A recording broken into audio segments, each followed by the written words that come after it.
would describe two-sentence horror stories as an episodic psychological horror anthology series.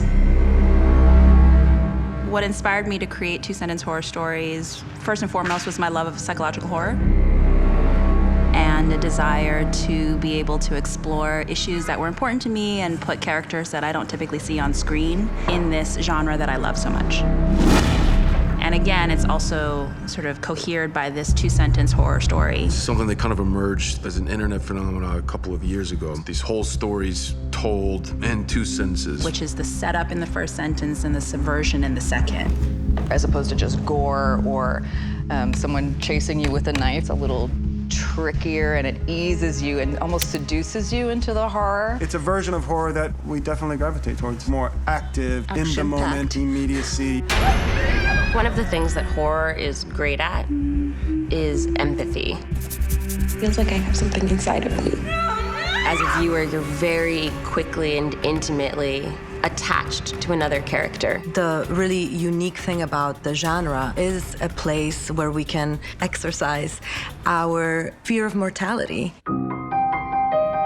It strives to be both an homage to all the things that we love about horror in its best form, and ideally does something a little bit fresh with the approach that we take to the issues we're covering and the characters that we're centralizing, and characters that I'm more used to sort of seeing in my life that maybe I don't see as much on screen.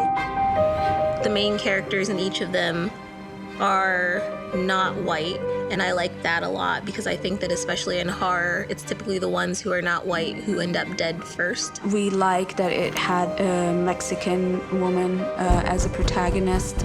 We felt like we could bring something authentic and layered to that material specifically. There's sort of a dangerous sense of it's every man for himself or herself. Most women who watch this will immediately go, oh. We can also contact the police on your behalf. Did he wear a condom? Did he take pictures? I wanted to lean into the diversity of voices and take advantage of that. Action. It's been incredibly exciting to work with such diversity, seeing everyone shine.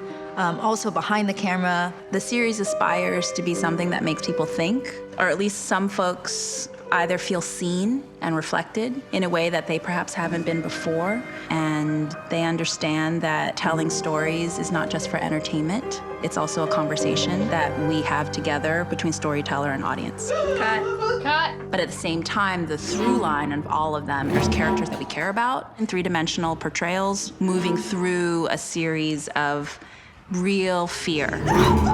So it's psychological fear, and it's actual emotional fear. These fears are real, and they exist within us. And they create a lot of discomfort. So A, they're the worst thing ever, and B, they'll never ever go away unless you flip the entire system on its head. I just want to be a parent, I just want to be a good father. You're gonna be a great father.